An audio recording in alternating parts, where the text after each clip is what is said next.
నమస్తే, నా పేరు కుమారి. పొద్దుటూరులో నేను అవుట్ సోర్సింగ్ వర్క్ ఇన్స్పెక్టర్ గా రామేశ్వరంలో పనిచేస్తున్నాను. మాకు సంవత్సరం కిందట ఇసుక విషయంలో సస్పెండ్ చేసినారు. ఏతో పాటు మమ్మల్ని కూడా సస్పెండ్ చేసినారు. ఆ ఇసుక షార్టేజ్ వచ్చిందని చెప్పి విజిలెన్స్ వాళ్ళు వచ్చినప్పుడు ఆ ఏఈ మీద కాకుండా ఆ ఏతో పాటు మమ్మల్ని కూడా వేసినారు. కానీ ఇప్పుడు ఆ ఏఈకి ఏమో 3 నెలల క్రితం జాబ్ ఇచ్చినారు. మాకు ఇవ్వకుండా తిప్పితే మీరు వర్క్ చేయండి, వర్క్ చేసిన తర్వాత 0 అయినా ఇస్తామన్నారు. కానీ వెంకటేశ్వర్లు అనే ఏఈ సార్ వచ్చేసి ఆయన రాజకీయంగా పలుకుబడి ఉపయోగించుకొని ఆయన మాత్రమే జాబ్ లో ఉండి మమ్మల్ని ఇప్పుడు క్రిమినల్ కేసు ద్వారా ఇరికిచ్చినారు. అంటే ఆయన ఇన్వెంట్ రైజ్ చేసి ఇసుక అంతా కాంట్రాక్ట్ తోలిచ్చి ఇప్పుడు నాకే సంబంధం లేదు, అంత నీదే అని చెప్పేసి ఆయన మమ్మల్ని మాత్రమే క్రిమినల్ కేసులో బుక్ చేసి స్టేషన్ లో రేపు సోమవారం పెట్టాలని చూస్తున్నారు సార్. మరి ఆయనే కదా అంత ఒక ఇన్వెంట్ రైజ్ చేసేది ఒక ఏఈనే. ఆ ఏఈ ఫార్వర్డ్ చేసి పీడీకి పంపుతారు. ఈ ప్రాసెస్ లో మా ద్వారా తప్పు జరిగింది ఏం లేదు. కానీ ఇదంతా సారు రాజకీయంగా బయటపడి ఆయన అంతా అందరికి ఇది చేసుకొని మమ్మల్ని మాత్రం ఇరికిచ్చి ఇప్పుడు మమ్మల్ని క్రిమినల్ కేసు బుక్ చేసి మమ్మల్ని జైల్లో పెట్టాల్సి వస్తారు. ఆయన న్యాయం చేసి విచారణ జరిపించి తప్పు ఎవరిదో ఒప్పు ఎవరిదో జరిపించి ఆ ఏ శిక్ష దగ్గర చర్యలు తీసుకొని ఎక్కడ తప్పు జరిగిందో చూసి మాకు పోయినటువంటి ఉద్యోగాలు మాకు జాబ్ తెప్పించి న్యాయం చేయవలసిందిగా సీఎం చంద్రబాబు నాయుడు గారికి, పవన్ కళ్యాణ్ గారికి, ఎండి అజయ్ బాబు సార్ గారికి, అరుణ్ బాబు గారికి మేము వేడుకుంటున్నాం. ఏ వెంకటేశ్వర్ నువ్వు చెప్పు. మేము ప్రొద్దుటూరు అర్బన్ లో అవుట్ సోర్సింగ్ వర్క్ ఇన్స్పెక్టర్ గా ఇందిరా, నా పేరు ఇందిరా. మేము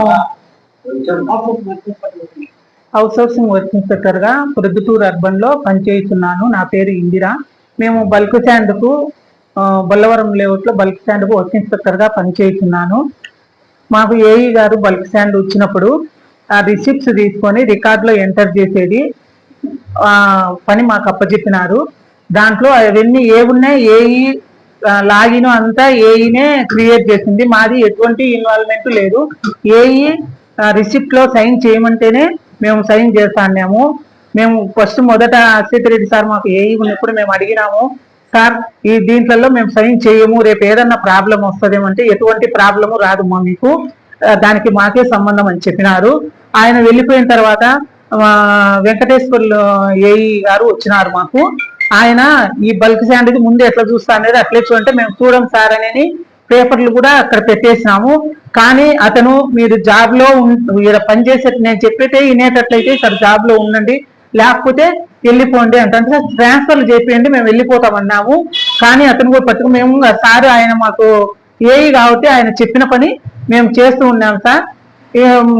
యాక్చువల్గా అయితే ఇది శాండ్ ఏజెన్సీ ద్వారా లేఅవుట్ కు తోలుతారు. దానికి ఏజెన్సీ వాళ్ళు ఏఈని అడుగుతారు, ఏమని ఎవరికి ఏ కాంట్రాక్టర్ కు ఎంత శాండ్ తోలాలని ఏఈ గారిని అడుగుతారు. ఏఈ ఏ కాంట్రాక్టర్ కు పంపించాలంటే నాకు అక్కడ కాంట్రాక్టర్లు 12 మంది దాకా పనిచేస్తున్నారు. ఏ కాంట్రాక్టర్ పంపించాలంటే ఆ కాంట్రాక్టర్ కు ఏఈ గారే పంపిస్తున్నారు. వాళ్ళు ఏజెన్సీ వాళ్ళు కూడా ఆ కాంట్రాక్టర్కే శాండ్ తోలుతా అన్నారు. వాళ్ళు రిసిప్ట్స్ తీసుకొచ్చిస్తే అవి మేము రిజిస్టర్ లో ఎంటర్ చేసి ఆన్లైన్ లో కొట్టాము. ఇక మళ్ళీ మేము కొట్టిన తర్వాత ఏఈ లాగిన్ లో నుంచి పీడీకి పోతాయి ఇవి. కానీ ఇప్పుడు శాండ్ నవంబర్ 2023 నవంబర్ నుంచి మార్చికి ఎక్కువ తోలదా అంటే సార్ కాంట్రాక్టర్ నుంచి ఇసుక కూపన్లు రావడం లేదు మాకు, వాళ్లకు అంత శాండ్ తోలొద్దు అని ఎన్నిసార్లు విన్నవించుకున్నా కూడా అతను కేరే చేయలే. మమ్మల్ని ఎట్లంటే అట్లా మాట్లాడుతున్నాడు. అయినా కూడా మేము ఈ డిఈ గారికి అందరికి తెలిసినా కూడా డిఈ కూడా వాళ్ళిద్దరికి సరిపోక మా మీద ఎటువంటి డిఈ కూడా మమ్మల్ని చాలా టార్చర్ పెట్టారు సార్. రికార్డు సరిగ్గా చూపించడం లేదని ఎన్నిసార్లు తీసుకుపోయినా కూడా చూడనే తగలడు కూడా తగలడు. మళ్ళా మా మీద కంప్లైంట్లు మెమోలు ఇష్యూ చేసేది, సోకాదులు ఇష్యూ చేసేది, మమ్మల్ని చాలా టార్చర్ పెట్టారు సార్ ఇద్దరు. కానీ మేము ఆడలు భయపడించి అక్కడ పనిచేస్తా ఉన్నాము. ఆయన కూడా మమ్మల్ని చాలా ఇబ్బంది పెట్టారు. ఏ విజిలెన్స్ వాళ్ళు వచ్చినప్పుడు వాళ్ళు కూడా మా మీద ఏం రాయలేదు సార్. కానీ పీడీ సార్ ఆయన కృష్ణయ్య పీడీ సార్ గారు ఉన్నారు మాకు. ఆయన లాస్ట్ లో ట్రాన్స్ఫర్ అయిపోయేటప్పుడు మాకు ఫైల్ బుక్ చేసి